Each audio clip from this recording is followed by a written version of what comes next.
کنار شما هستم با مبحث معرفه و نکره. اولین سوالی که در مورد معرفه نکره از همون پرسیده میشه اینه که شما بیایید معرفه و نکره رو پیدا بکنید. خیلی سریع بریم ببینیم معرفه و نکره چی هستش. اگر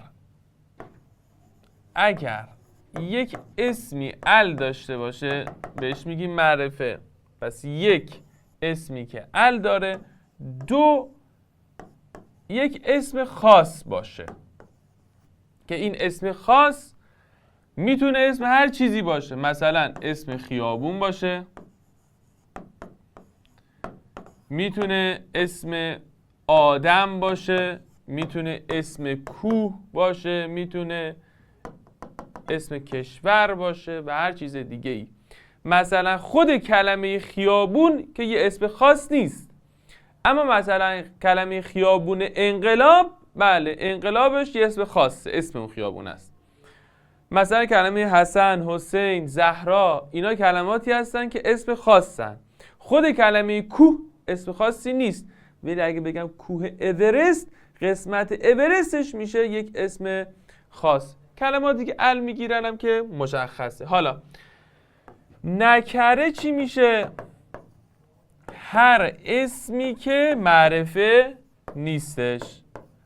هر اسمی که معرفه نیستش. معرفه ها 6 تان، 2 تاش رو فقط ما میخونیم. معرفه ها 6 تان، فقط با 2 تاش رو میخونیم و 2 تاش ازش سوال میاد. اینا رو با هم بررسی بکنیم که آیا اینا معرفه هستند یا نکره هستند. اصولا از این کلید هم میشه استفاده کرد که تنوین نشونه اسم نکره هست مگر اینکه اسم خاص باشه. از این تکنیک هم میتونید استفاده کنید. بریم یه نگاه سریع بس بهش بنداز. یه لحظه استوب، یه لحظه کوچیک استوب بدین لطفاً. اینو یه نگاه بندازیم بعد همراه بشیم. بریم. این کلمه چون ال گرفته میشه معرفه. این کلمه نه ال داره، نه اسم کسیه، نه اسم چیزیه، اسم خاص هم نیست. پس این کلمه میشه نکره. حسین اسم خاص هست، میشه معرفه. محمد اسم خاص هست، میشه معرفه. اگر دقت بکنید میبینید که تنوین داری که اسم شخص هست گفتم معرفه هست. تنوین دار اگر اسم شخص نباشه، اسم خاص نباشه، میشه نکره. طلاب ال داره، میشه معرفه. القادرین میشه معرفه. حیواناتون ببین نه ال داره نه اسم خاص هست. اگه میگفت آهو اسم خاص میشد بازم نمیشد. چرا؟ چون اون آهو نژادشه، باید یک اسمی اون خاص باشه، یه اسم خاص اون آهو داشته باشه. مثلا چه میدونم غزال، برفی، حالا اسم مختلفی که برای یک حیوان انتخاب میکنن. معرفه و نکره رو ترجمه بکنین شما. خب اسمای معرفه به صورت خودش ترجمه میشه. یعنی چی خودش ترجمه میشه؟ یعنی که شما هیچ تغییری در زمان ترجمه ایجاد نمی کنید. ولی اسم نکره یا آخرش یه میذاری یا اولش یک میذاری یا هم اولش یک میذاری هم آخرش یه میذاری. مثال میزنی برامون؟ چرا نمیزنم؟ دقت کنید. کلمه المعلم الان یاد گرفتم. چون این ال داره پس معرفه است، پس خودش ترجمه میشه معلم. کلمه معلمون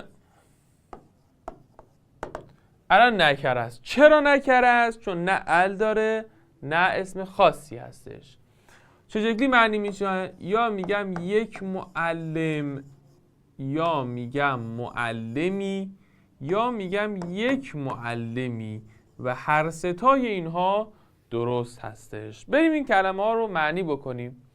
کلمه کوکب رو به من داده، میگه ترجمه بکن. با فرضی که معنی این میشه ستاره، کلمه کوکب معنیش میشه ستاره‌ای یا یک ستاره. خب شما میدونید دیگه یکی از سوالات امتحان نهایی اینه که ما بیایم یک، معرفه و نکره رو مشخص بکنیم، دو، بیایم اونا رو ترجمه بکنیم.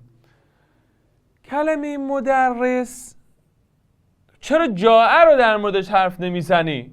خب جاء بدون ال اینم نکره است. نه نشد. ببین جاء اصلا فعله. خب فعله، در مورد فعل حرف نمیزنیم.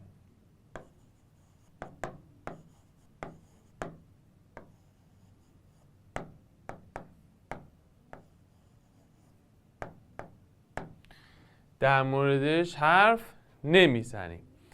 اما کلمه مدرس، خب چی بگم؟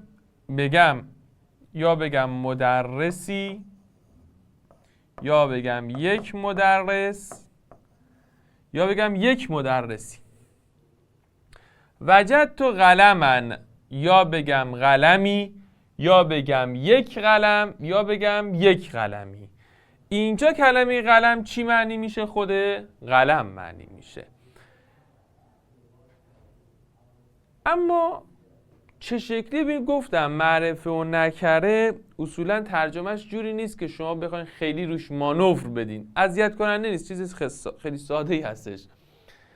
بعد ما وقتی داشتیم سوالای گزینه ترجمه رو حل می‌کردیم، قرارمون این شد که گزینه ها رو با هم مقایسه کنیم، چون من نمیدونم اون سوال ترجمه گزینه‌ای که توی امتحان نهایی میادش، اون سوالی که میاد رو چی داره دست میذاره؟ رو فعل‌ها، رو تغییرات، فعل مضارع و ماضیه، روی معرفه نکره است؟ من که خبر ندارم. پس من مقایسه خودم رو انجام میدم. صدای عجیب، صدای عجیبی.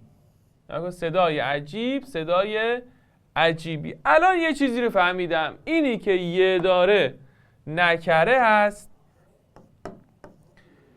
اینی که یه نداره معرفه هستش. حالا میرم توی صورت سوال ببینم چی دارم. خب این کلماتی که من اینجا دارم اینا هم نکره هستن، پس جواب من مشخص میشه. حالا من می اومدم یک گزینه دیگه اضافه میکردم. خوب گوش کنید. صدایی عجیب را میشنوم. الان تو اگر قرار باشه به اینم سر معرفه و نکره بودنش گیر بدی، ببین صدای عجیبی با صدای عجیب چه فرقی میکنه؟ آفرین، هیچ فرقی نمیکنه. چرا؟ یه ذره فکر کنیم. من اینجا چی بگین؟ اگر دو تا اسم نکره من دارم، اینا با هم دیگه تو ترکیبن دیگه، صدای عجیبی. اینا رو من که نمیتونم هر دوتا رو بهش یه بدم که صدای عجیبی داریم نداریم. پس یکیشون هم بگیره این یه رو یا اون نشونه نکره رو بسه. الان صدای عجیب مشخصا معرفه است. یکی میگه نه آخرش یه اومد. این آخرش کجا یه اومد بچه‌ها؟ صدای عجیب، اون چه صدای عجیب چون آ میخوره به ا به یه تبدیل میشه، صدای عجیب. پس این نیست. ببین روستایی، قلمی، مدرسی، ستاره‌ای، این فرق میکنه با این. پس صدای عجیبی با صدای عجیب جفتشون میشن نکره. حالا فرقی که میتونست برای ما جواب رو تعیین بکنه چی میشد؟ میشنوم بود و شنیدم بود. از اینجا ما به جواب میرسیدیم. بریم برای سوال بعدی. مقایسه انجام میدم، به روستایی رسیدم، به روستا رسیدم. الان فهمیدم چیزی که سوال ازم میخواد بحث معرفه و نکره هستش که چون القریت ال داره معرفه حساب میشه و خودش ترجمه میشه. بیایم اینجا، این دوتا پای شما باشه. بیایم اینجا، باز دوباره من مقایسه هم انجام میدم. همکلاسی هایم من همین میگم. تو میای اینجا مثلا گیر میده مسابقه علمی. خب اینجا میای این گیره رو بهش میدی. الان تو زرنگی میدونی چون من دارم معرفه نکره درس میدم، دست میذاری رو معرفه نکره، ولی سر جلسه امتحان گفتم خبر نداره اون سوال از چی میده. مقایسه میکنم. همکلاسی های مان. اونجا چی نوشته؟ زملا اونا. خب یعنی همکلاسی های مان. ممکنه که از یه چیز دیگه آدم به نتیجه برسه. بله، از اینجا که معرفه نکره هست هم به نتیجه میرسیم. مسابقه علمی و مسابقه ای علمی. خب اینجا نکره هست، اینجا معرفه هست که اگر من بخوام نگاه بکنم میبینم بله اینجا یک چیز نکره دارم. خب اینجا هم باشه پای شما حل بکنین. یه نکته دیگه هست، میگه اگه اسم نکره در ادامه جمله با ال تکرار بشه، برای ترجمه اون ال داره میتونیم از لفظ این یا آن استفاده بکنیم. این رو به نظر من یکی از جاهایی که میشه ازش سوال تر کرد بحث اون جایی که ترجمه ناقصه، یعنی به شما میگه کمل ترجمه، شما ترجمه بکنید. دقت بفرمایید، میگه که رأیت افراسا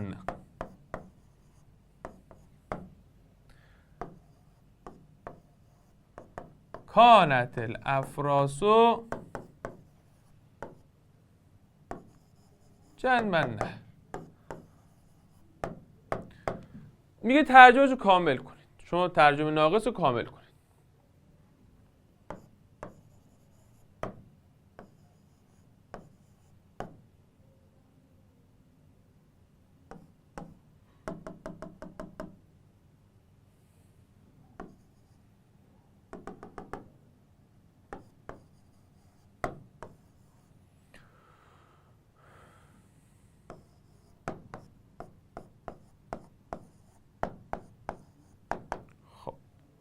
حالت منطقی برخورد میکنیم، میگیم خب بیا اینو ترجمه بکنیم ببینم کجاش ترجمه نشده من ترجمه بکنم.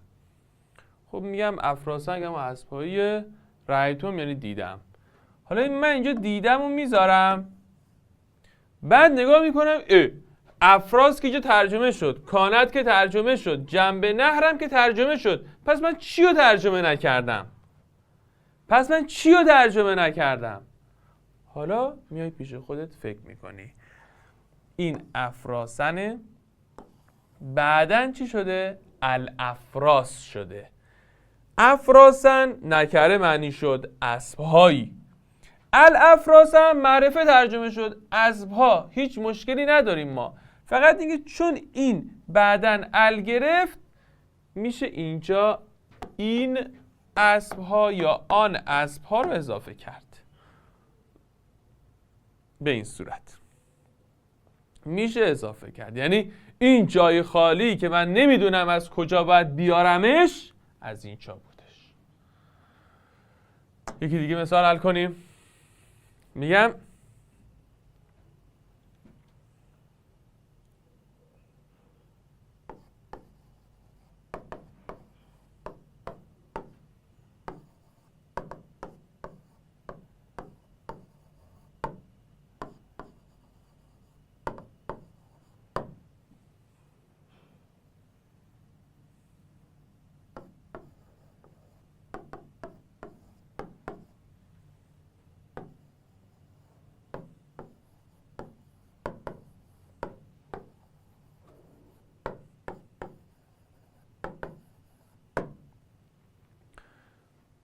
ترجمه این چی میشه؟ خریدم کتابی را، یا کتابی رو خریدم از مقاسه. مغازه ای یا مغازه؟ مغازه. چرا؟ به خاطر اینکه این معرفه است، خودش ترجمه میشه. الکتاب می نویسم. کتاب کمک می کند به من در فهم متن‌ها. ترجمه ای که انجام دادم درسته؟ بله. بله. خودت الان گفتی اینجا اینو آن بیار. گفتم میتونی اینو آن بیاری، نه اینکه نیاوردی کار اشتباهی کردی. درسته، ترجمه قبول کاملا نمره‌شو میگیره. ولی میگم وقتی اینجا این جای خالی به وجود اومد، چیزی که باید اینو آن اونجا بذاری براش، جایی که اون اینو آنه باید بیاد و قرار بگیره. خیلی درگیر این نشید، مخصوصا اگر دارید فیلم رو شب امتحان میبینید و زمان زیادی هم ندارید. این یه تیکه رو سعی در اسکیپ کردن بکنید. همین یا اینکه خیلی دیدید کافیه، زیاد روش مانور ندید.